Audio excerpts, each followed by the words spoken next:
Good evening. I was born in Afghanistan, and luckily in a very progressive family that values power of education and enlightened thoughts in our country. My family wanted me to be educated, so I started going to school and I completed first and second grade in Kabul. Then the Taliban came into power, and when they came, so they brought several changes in our country, including closing girls' schools, forcing women to wear burqas, and requiring that only religious subjects should be taught in boys' school. My family could not cope with the circumstances that the Taliban brought forward, so my family fled to Pakistan so I can get an education. And when I was in Pakistan, through news, all I heard about my country was war. So in my mind, Afghanistan was always a place of war, terrorism, with blown up buildings and single-minded extremists as a general idea of the whole nation. Then the Taliban were defeated, and my family decided to move back to Afghanistan. Me and my other siblings, we didn't want to. We were afraid. But when I went there, I found Afghanistan as one of the most beautiful places on this planet. I saw those beautiful mountains that made me feel like this is home. Just touching those rocks and seeing that beauty was so calming and relaxing. It was like therapy. So I started wanting to know more about Afghanistan rock faces, and I started researching about it, and I found information on rock climbing. And I thought, what is that? So I started looking for places in Afghanistan where I can learn how to climb. Well, I looked for 6 years, but I didn't find any place. Until one day, a friend of mine was telling me about this nonprofit in Kabul that they just built a climbing wall. I was so excited that I went and got a job there so I could use the climbing wall. I was there for a month and I would stare at the wall daily.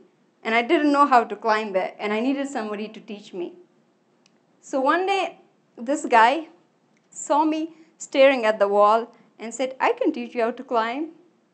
He got me climbing equipment, and I was finally on the wall. And I love this. After that, I was totally in love with rock climbing. It was a great way to have fun. But there was also something that always didn't feel right. Daily on my way to work and then back home, I witnessed so many children working on the streets of Kabul with regular suicide attacks threatening their life. None of them were smiling. None of them were playing. They were not having any childhood. They were working. And when the organization decided that they would teach these children from the street how to climb, I was so excited. I became an instructor, and I would teach these children from the street how to climb. And when the students were coming at the first, they were scared and they didn't want to try it. And when they saw me and someone else climbing, they were getting really excited and they wanted to climb too. One of my students was Khurshid. Her name means sun. She was a very sunny and brave girl, and she always climbed without fear. And for the first time, she started dreaming for her future. She wanted to be a teacher. And one day I got to office and I heard about the terrible suicide bombing near the US Army base in Kabul. A 13-year-old had strapped explosive to himself, hanging outside the army base, playing with some children. The bomb went off and it killed all the children, including 4 of my students from the climbing class. And one of them was Khurshid. I was in shock. I could not believe that this had happened.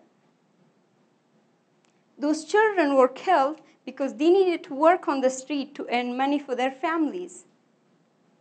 They were hanging out outside the army base, selling gums, candies, and other small things to the US soldiers.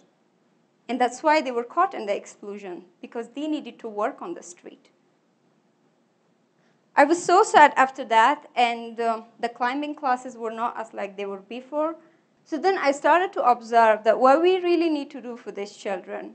And I realized that we need to provide these children with the opportunity to make money in other ways, not on the street. So I did some research, and I found the entrepreneurship concept. I never really heard of this in Afghanistan before. So I found a school in the United States where I could study entrepreneurship, and it was in Boulder, Colorado. One of the beautiful places in the world for rock climbing. Until then, I had climbed only on the wall because it was too dangerous to go and climb in our mountains in Afghanistan. When I got to Boulder, I connected with other climbers from the class, and I finally got to climb on a real rock face. And I loved this experience so much for many reasons. It was a big dream that came true, and felt so grateful for that.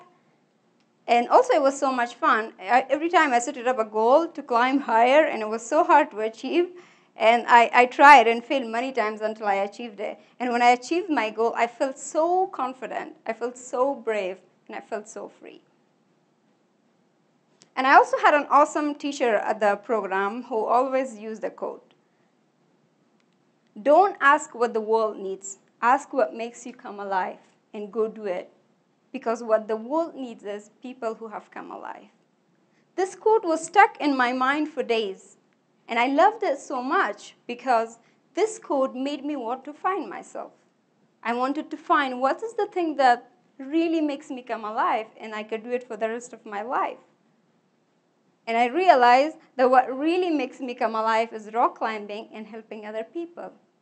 So one day while I was at the program, I met the founder of the program, Eric Grustrom, and I shared my vision of bringing entrepreneurship to Afghanistan with him.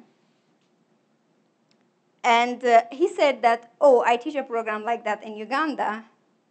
So he shared his experiences of building his program in Uganda with me. I learned so much from him, and through his support, I was able to develop this idea. And I also told him that how much I love rock climbing. And he said that, why don't you teach rock climbing, entrepreneurship through rock climbing?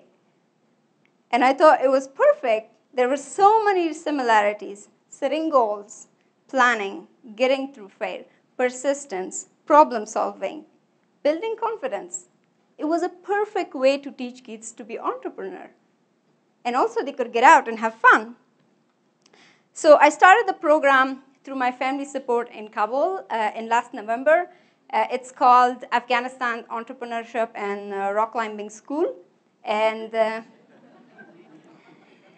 it teaches kids entrepreneurship through rock climbing. And we started a few months ago, and we have only 4 students. And here are students learning about leadership skills, like thinking win-win, problem solving, leading a team, and decision making. And she's Huma, one of the most talented students of our class. She's not only a very good climber, but she's an entrepreneur as well. She was working on the streets before begging. And she also had the skill of making decorative items. And we told her, why don't you use this skill as a way to earn money in a safe environment instead of begging? She was really excited about this idea. So we bought her the materials needed for making the decorative items. And now she used her skill of making decorative items as a way to earn money. She makes sales and earn money. And she also wants to start her own decorative item store in Kabul, which will be the first store of decorative items owned by a female in Afghanistan. And I hope to be able to have 100 students a year graduate from this program. And this will help them get off the streets and earn a living in a safe environment. And my goal is also to build the first ever rock climbing gym in Afghanistan. Well, rock climbing, it's not something new in our country. People live in the mountains, and they climb the mountains every day, but no one has ever thought about using it as a way to learn and become an entrepreneur and a leader. I was talking to one of my friends about my project in Afghanistan, and he was like, what can rock climbing do for the country? Can it stop the war? And I said, it may not be capable to stop the war, but it has the power to keep kids from going to war. It can teach kids to love each other, to connect with people on a human level, to build their confidence and dream big. And I hope one day climbers from all over the world can come to Afghanistan and climb our beautiful mountains. And I hope one day Afghanistan will be a place of not terror and violence, but a place where everyone can feel free and alive. Thank you.